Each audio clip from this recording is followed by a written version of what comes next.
Okay, so here we're working with the Venn diagram to answer the question. So these are what we call survey problems. So essentially, it's like a survey was taken. And so what we're doing is we're doing like we were doing before with set operations and the Venn diagram. But what's happening is we're only plugging in the count. We're not plugging in each element. So how we're evolving from where we were is we were listing all of the elements individually that were present in each set. What we're doing now is we are just presenting the count because all of the elements are the same. All of the elements are people who took the survey. So each set represents what their responses were, what their options were and to respond to, and what their choices are, okay? And so we're just plugging in the number. This many people said they like this many people said they like that. All right, so when we look at this, we have at Inspire University, there are 775 students taking college level math class. 412 are taking college algebra, 392 are taking calculus, and 129 are taking both college algebra and calculus.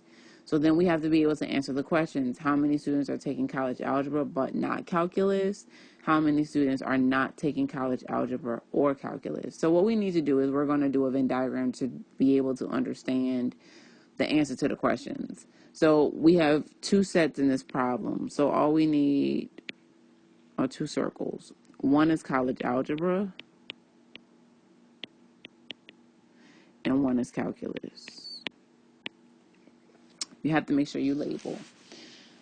So remember, like, if you watch the other video about when we're plugging in our elements into the Venn diagram, where do we begin? We begin where they all share. What do they all have in common? That is where we begin our count. Okay, and then from there we expand. So we're going to go from what they share. So what do they share? 129, both are taking college algebra and calculus. So how many people responded to both? So 129. So that's where we begin. We begin in the center. So we need to understand that the center represents college algebra and calculus. So then as we move forward, you're going to start and you're going to work backwards essentially. So 392 are taking calculus. That does not mean 392 are only taking calculus. That means 392 students are registered in a calculus class. But we need to make sure we understand that we have accounted for 129 students who are taking calculus and college algebra. So the 392 is not how many that are just taking calculus. It's 392 minus the 129 we have already accounted for who are taking both calculus and college algebra, which gives us 263. Okay, so this is where you can use your calculator on these problems. You'll need your calculator on these problems to subtract properly. So then we have 412 are taking college algebra. Now remember, that's not 412 are only taking college algebra, which is the first Roman numeral spot that we have, right?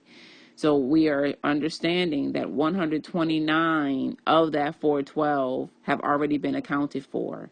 So 412 minus the 129.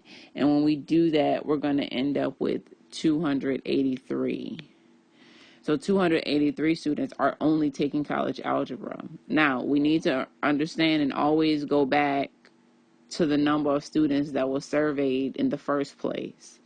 775. So what we must do is we must take an account of how many students are taking the college algebra and the calculus classes. So we're going to add up all of our numbers. So you're adding your 283 plus your 129 plus your 263.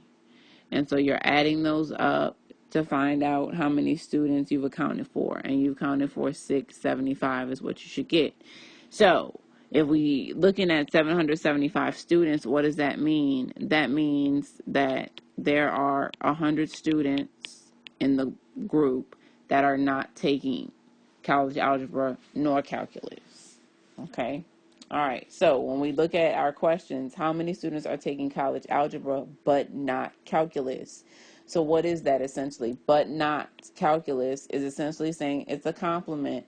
Okay, it's a compliment. Tell me who's taking college algebra but not including any calculus class. So what does that mean? That means only taking college algebra. So that would give us 283. So 283 students are only taking college algebra. And then how many students are not taking college algebra nor calculus? So basically, how many students are not taking a college algebra class? They're not taking a calculus class either. Well, that's that 100 that's left in our universe. And that's how you set up the Venn diagram to answer questions.